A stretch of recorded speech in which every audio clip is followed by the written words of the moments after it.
There's a little bit of stagecraft going on, but I thought I would get a little bit of a start here as they're setting the stage for our panel. So thank you, and thank you to our interpreters tonight. They're so valued in our Centennial celebration. So on behalf of our wonderful board of directors, represented tonight by our newest member, Mariano Camparo. There she is in the front row. Wave, Mariano. A Westchester resident, thank you very much. And our incredible staff from across the region. With all the incredible trust staff, please wave your hands. We have staff from Long Island, from New York, from Westchester. It's just a wonderful thing to be with you tonight. It's such a wonderful celebration for us to celebrate 100 years of community philanthropy. I really also, such a special welcome to our Westchester Advisory Board who are here. You're going to hear from their outgoing leader, Sarah Jones-Maturo, at the end of our program, but could the Westchester Board please raise your hand? There are many of them here tonight. I see Marjorie, I see Sarah, I see Anjali, a new member. This is an incredible team, and we're so grateful that everyone's here tonight to help us celebrate.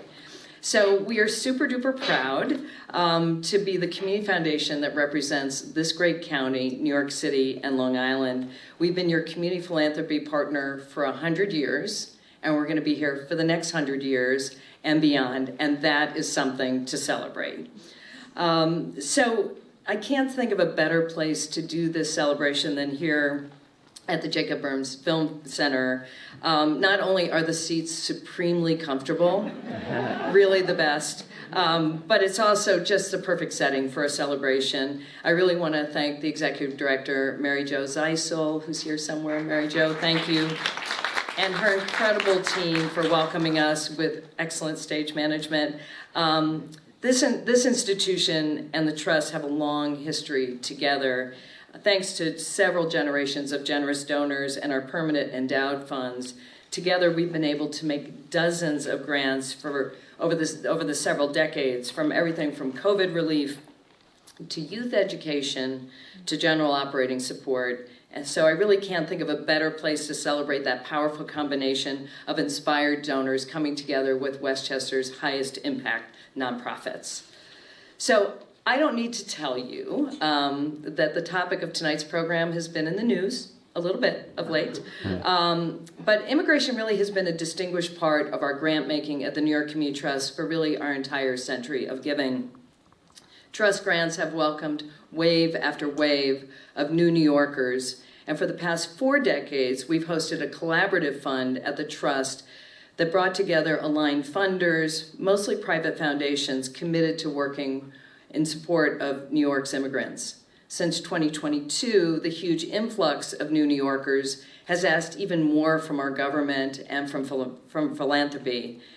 And so over and above the $25 million that New York Philanthropy put towards immigration in the past 2 years, in partnership with Robin Hood, the Trust has raised an additional $5 million to help those nonprofits on the front lines, helping meet the needs of our newest New Yorkers. But that funding is primarily focused on the 5 boroughs, and we know there's so much that needs to be done here in Westchester, which makes tonight's discussion especially timely and urgent. So urgent needs are perhaps how the Trust is best known, like after 9/11 when we teamed up with the United Way to raise $500 million for emergency relief.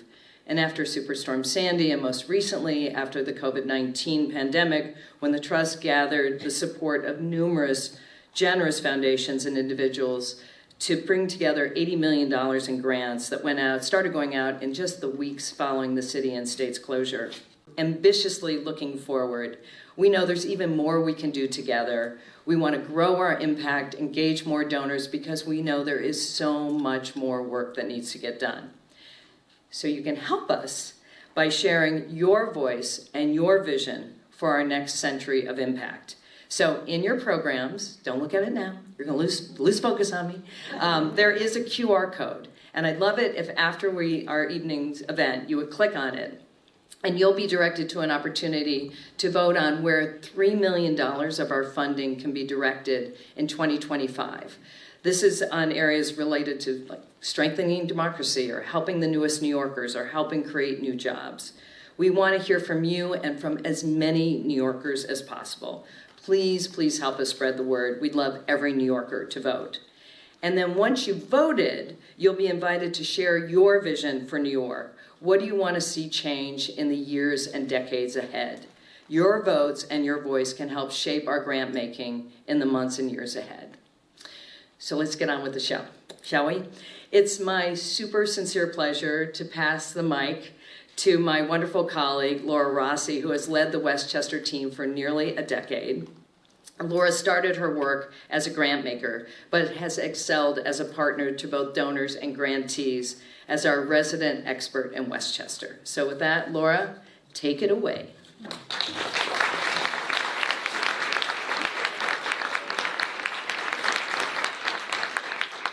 Thank you, Amy. Good evening, everybody. As Amy mentioned, my name is Laura Rossi, and I'm pleased to serve as the Executive Director of the Trust's Westchester office for nearly 10 years. I'm very excited to be here tonight to celebrate all of you, our many donors, our nonprofit partners, and our colleagues who care about our community. With the support of thousands of generous people here in Westchester, we are making strides in many areas. Advocacy for more affordable housing, protecting our waterways and open spaces, preparing our local communities to address climate change, providing opportunities for young people to become leaders, and lifting up our local economies. The families and individuals who have supported our work over the years have some fascinating stories. As Amy mentioned, and I'll reiterate, we have funds established by teachers and plumbers and bookstore owners.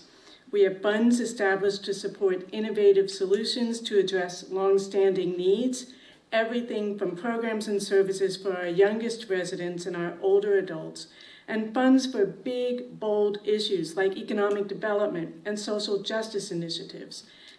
Reach my parents' dream, right? Like that's why we all do this work, is that kids don't have to continue to struggle in general, but also that our dreams are actually met. Thank you. Carola. So I have a similar connection to immigration. My family came to this country from Bolivia just a few months before I was born, and I'm one of the youngest of 9 children. So when I was born, I saw my older siblings. They were ranging from 2 years old up through high school, and I watched as they worked so hard to be a part of this country and feel like a part of the community. And I watched their struggles as they, for example, changed their names so many times because people couldn't pronounce their names and sort of struggled with their identity. So that's what drew me to Neighbors Link and to this work with immigration. And it's sort of why I ended up sort of quitting my corporate job and came and did this work. If you would please introduce yourself too and say your connection to Neighbors Link. Sure, I'm Carola Bracco, and it's my privilege to serve as the Executive Director of Neighbors Link. Thank you so much. Stu. Hi. Hi, I'm Stu Marwell, born and raised here in Westchester County, Mount Kisco, Northern Westchester Hospital. And You're going all the way back. I'm going all the way back. And I'm president of Curtis Instruments, Inc. in Mount Kisco. And just a small aside, Curtis Instruments, the name Curtis was Kurt Buseman, who was one of the leaders in getting this organization, Jacob Burns, funded and up and running. So there's a connection there as well. Our company is global in its nature. We have 13 subsidiary companies around the world, most of which we started from scratch. It's easy for us to do it because we're a matrixed organization, and no one individual, no one company can solve the issues that we need to solve. It has to be done as a team, and that's what I find great about being at Curtis. My son Nick has joined about 10 years ago and has just assumed the presidency. Sorry about that, Nick.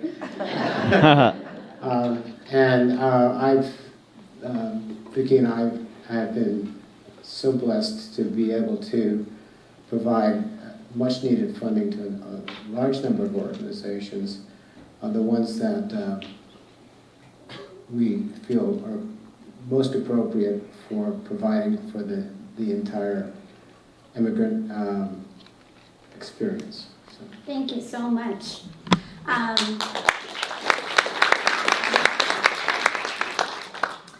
So the people up here tonight know each other, right? It's not such a surprise. They're in different fields and the same fields, right? And I want to talk a little bit about that because I think it's one of the wonderful things about my vantage point from the trust. So Murad and Carola, I think the two of you work together a little bit. Can you tell us a little bit about that? Carola, would you like to start? Sure. Well, our mission at Neighbors Link is to strengthen the whole community through the healthy integration of immigrants. So we offer a whole variety of programs that help the immigrants understand our custom, our culture, our language in this country. We also do a variety of advocacy work, and that is really how we started working with the New York Immigration Coalition. I would say that one of the, I think the coolest things about the work that we do together is that the NYIC really helped Neighbors Link improve its capacity to handle a lot of the technical information related to immigration. This was before we had a law practice in our organization. So I think that's how our partnership really started. So for example, the New York Immigration Coalition helped Neighbors Link when we were working very hard to pass the Immigrant Protection Act in Westchester County, which was legislation that kept the police and ICE from colluding together, which was something that could often cause immigrants, when they were victims or witnesses of crime, to be afraid to step forward. So the Immigrant Protection Act was one of the ways in which the NYIC gave us some very significant technical support. And then I'd say driver's licenses was the next big one that we did together, which was to help anyone obtain a New York State driver's license regardless of immigration status. So I don't know if you want to add to some of that. No, I think you hit it on the head. I would just say that I think as a coalition, we have over 200 members across the state of New York, and every organization has a different perspective on the work that we're doing. And I think the best thing about the NYC is that we all come through and make up the priorities of what our organization is going to work on collectively. And working together with so many organizations that are doing amazing work, and it spans from like day labor centers and legal service organizations to academia, labor unions, organizing groups on the ground across the state, farm worker support groups, and everything under the sun really coming together to have one voice. I think the NYC has really worked to be as participatory as possible to ensure that everything from our grant making to our campaigns to the community work that we're doing is complementary to the work of our members, as opposed to never wanting to undermine or supplant their local leadership. And Carl is also the chair of our board, and Neighbors Link has been on the board for quite some time. So I think that we work together, yes, on campaigns and everything from, we used to call it WIPA, but it's the Westchester Immigrant Protection Act, all the way to Greenlight, the Farm Workers, Bill of Rights, getting ICE out of courts, because that was happening a lot here in New York. Where Okay, I'm going to have to interrupt you because I've heard Yes. twice. No, it's not a time question for once, but both of you have used the term ICE, and I think you don't mean the kind that goes in your drink. So tell us about ICE for those, most of the audience knows, but if there's somebody who doesn't, what is ICE? Sure. And why do we want them out of our courts? So for those who have been around for some time, who know immigration, know that previously to DHS, it was INS, and that stood for Immigration Naturalization Services. After 9/11, it morphed into the Department of Homeland Security, which then includes a number of different agencies, but specifically around immigration. ICE stands for ICE and Customs Enforcement, and another agency that people may know is Customs and Border Patrol. When you fly in and out of the country, they're the ones you are interfacing with. But ICE is responsible for interior enforcement. And they don't always play by the rules and actually create an enormous amount of harm within our communities. So while we don't want to use the analogy of ice, we'd like them to melt away.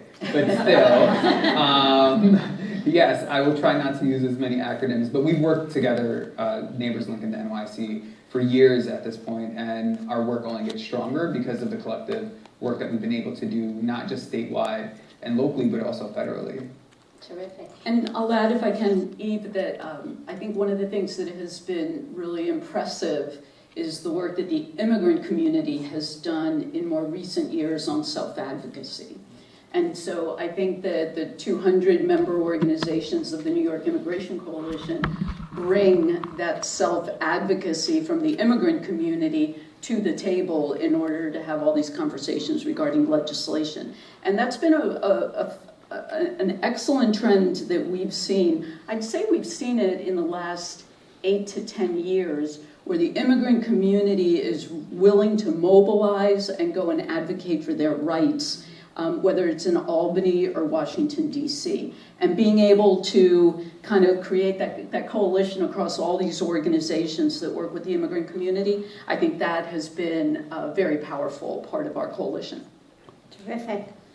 Murad and Carola, you told us a little bit about how the two of you have worked together. Carola, you've also worked quite a bit with Stu, and Stu with you. Can you tell us, Stu and Carola, how did you come to know each other and how do you work together? That's a really good question. I think we've always known each other. We've always known each other. Yeah, well, I was very fortunate to have a gentleman on my staff, communications person, named Frank Matthias, and he loved Neighbors Link as an immigrant himself who went through a lot of hardship in his early days coming in from Germany to the United States. And he spoke so highly of Neighbors Link, and particularly of Carola, that I said I wanted to see a little bit more about this. And I would say he was the genesis of our relationship. And it's They don't cause us to compete with each other as nonprofits for their philanthropy. They bring us together and help us collaborate and work together. And that's something that I think is really important to do and very hard to steer funders in that direction because at the end of the day, there's limited resources. So we've been very fortunate to have the Marwell family in our area as philanthropists in a variety of arenas, not just in the immigration. Terrific. Stu, did you want to add I was something? just going to say that for some of the multitude of other organizations, we've turned to the Community Foundation of Westchester and given them some guidance, but pretty much allow them to do what they needed to do to serve the population that we don't address directly as a company. Thank you so much. So I want to talk about Westchester. We are in Westchester, and two of our panelists tonight are from Westchester and work in Westchester, although Stu, I do understand your company is global, but based in Mount Kisco. Are there particular challenges or opportunities that come with welcoming immigrants here in Westchester?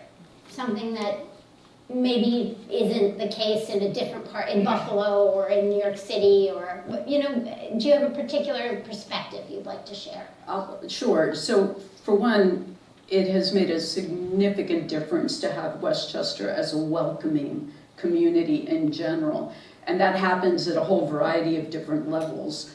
Our government, Westchester County government, as well as all of our, not all, but a majority of our municipalities have really shown themselves to be welcoming in a variety of ways. So some more than others, but that was certainly highlighted when we saw new arrivals coming and being bused up to this area from New York City. And the extent to which we had, I remember phone calls with a variety of different mayors of some of the different municipalities, as well as our county executive's office, some of our elected folks. I know we have Erica here today, who is part of that welcoming approach. And the conversation went immediately to how to help people thrive and how to help new arrivals into our area feel included. What is your opinion about immigrants and the economy? And if it's okay, Stu, I would love to start with you. What do you think is the relationship between immigrants and economic well-being and financial well-being for the United States? I think it's very important, and look at the previous history of immigration in this country makes all the sense in the world that it's a positive thing that enriches our societies and provides opportunities for people to work in industries that maybe others don't want to work in. I think that's part of the story, and I'll defer the rest of it to them. Great. Which one of you would like to address? I know everyone will want to address that. I'll start. Sure. So I think what's fascinating about this topic is that there's such a significant disconnect between what economists are saying across the board and what the American public is willing to believe. And this is the big challenge we face with the comments you're making. Immigrants expand our workforce, they are consumers, the data shows they pay taxes, all of that is very clearly growing our economy.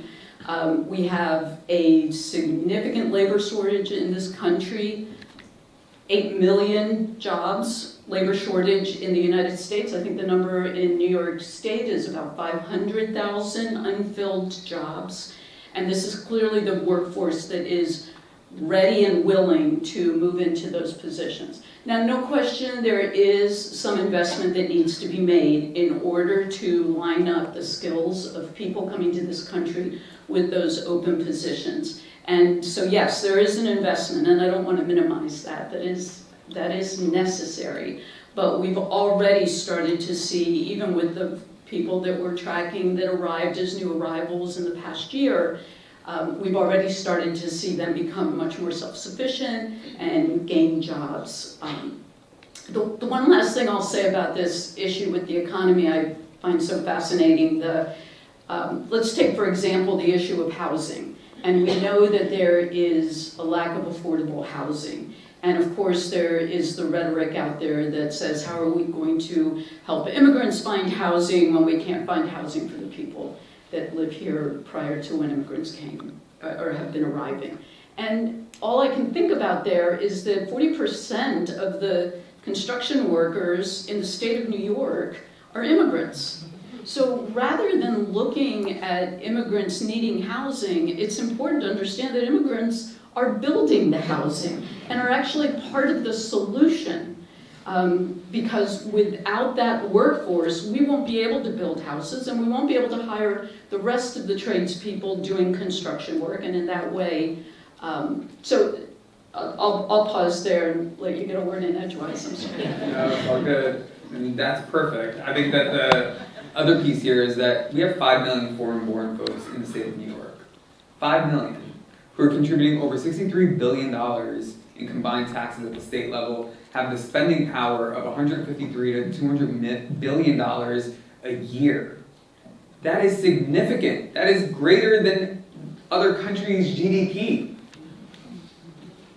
Just to give you the flip side of this, earlier this year, the Congressional Budget Office released a report saying, hey, some good news, while we do have a deficit, over the next 10 years, we're going to see a $7 trillion net surplus in our GDP because of the increase in immigration. So at the same time that we hear this negative rhetoric, and the vast majority of it is misinformation, and it's propelled constantly within the media, within some of our local elected officials, even sometimes our state elected officials are saying negative and untruthful things. The vast majority of the immigrant community are all net positives, from making communities safer, to building communities, to being able to contribute to the culture and diversity of communities. And regardless of where you look here in New York, the immigrant impact is seen from our roads to our bridges to our local economies being sustained by the workforce, but also having nearly a quarter to 30% of our small businesses owned and operated by immigrants here in the state of New York. So the impact on New York State specifically has been great and will continue to be great. That is what is driving our state and what will drive this country into the future. And to Corolla's last point about needing a small investment up front to help integrate people better, that's the least we could be asking for. And I can tell you that as someone who works with the state budget every year and year after year, we are not getting $63 billion in our fair share of the New York State budget for our communities. Just saying, we are not getting that. So I think the small investment actually ends up with a 1,000-fold rate of return for the state whenever there are investments in our communities, and that's seen every day. And the last thing I'll say is the Immigrant Research Initiative put out a report earlier this year that said even within the first year of new arrivals coming, once they attain work, for every 1,000 they're contributing back $3 million in taxes. So even with folks who are just arriving, 1,000 people are already contributing over $3 million back into our local economies and in taxes immediately. So I think that the piece here is that we just need to really be able to ensure that we are putting out facts, not fiction, and really illustrating that misinformation is what led us to this narrative that we're seeing right now, and how we have to unrig the system against people who have been actually building this country. As a legacy to the New York Community Trust. So we always want to see both sides of that coin, right? I would like you both to speak a little bit to this issue of rhetoric. So those are the kinds of things I think about in addition to the economy that we've talked about regarding the value that immigrants bring. And since this might be my last chance to speak, I have to thank Laura Rossi so much for her partnership over all these years at Neighbors Link. She's really helped us think through, problem solve. She's been there with funding for us. The New York Community Trust Westchester, they're the funders who came to us and said, tell me what's really hard to fund. And that's what we'll help you with. And so I want to make sure to thank her for her work in our county. She brings a whole variety of organizations together.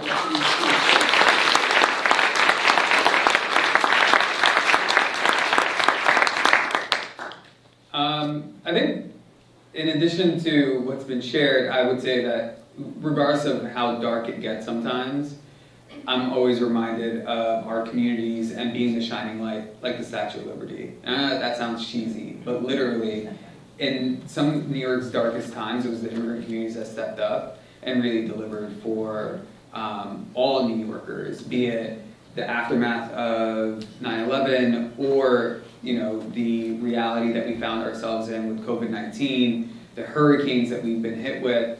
In our darkest times, you can always, the shining light in my life personally has always been other immigrants, and it's the resiliency of the immigrant community that I think that ricochets across the state and makes this the beautiful state that we are. But since we're at the end, I want to thank Eve and Amy, as well as Sean, who I don't know is here, also Sol Marie, I hear she's in the room, and everyone from the Trust for all the work that they're doing. I wish you all another 100 years of success and 100 more years of amazing donors donating to them to make sure that they're doing the amazing work that they need to do. Thank you so much.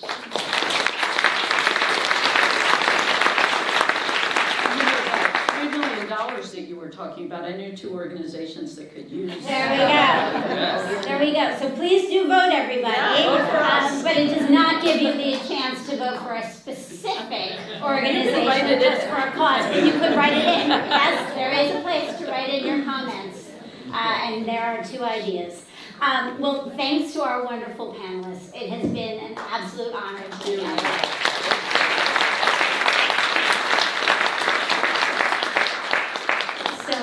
And to the wonderful audience, we have a final speaker, the terrific Sarah Jones-Maturo of the Westchester Advisory Board, and then we will have a joyful reception. So Sarah, please, welcome. Thank you.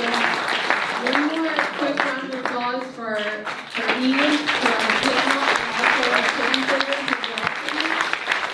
welcome As Eve mentioned, I'm Sarah Jones-Machero, the proud co-chair of Westchester's advisory board, and the innovative and thoughtful solutions doggedly carried out with compassion and grace by our region's world-class nonprofit community. Westchester County is a place of many contrasts. I was actually just talking to somebody in the lobby about this. There is great wealth, but there is also tremendous need. Our community of donors and volunteers care for one another and keep us thriving. No matter your cause, whether it's education, housing, food insecurity, protecting the environment, or caring for our seniors and people with special needs, no doubt there is an organization with volunteers who are doing their absolute best to address this issue.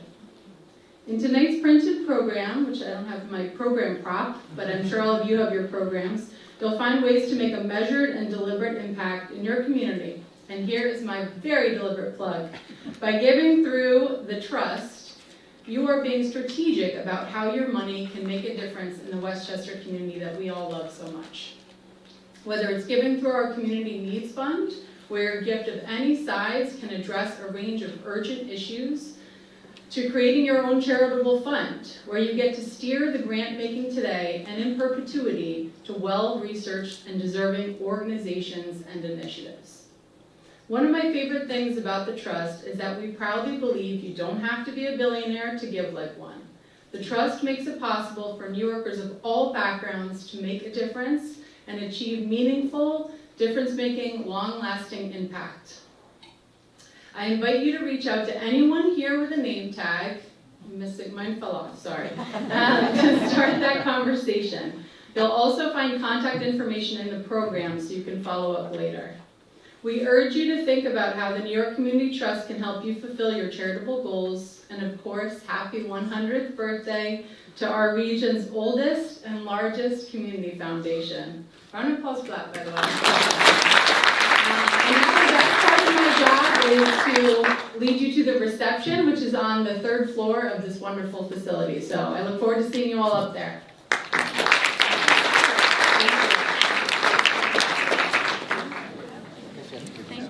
I guess so.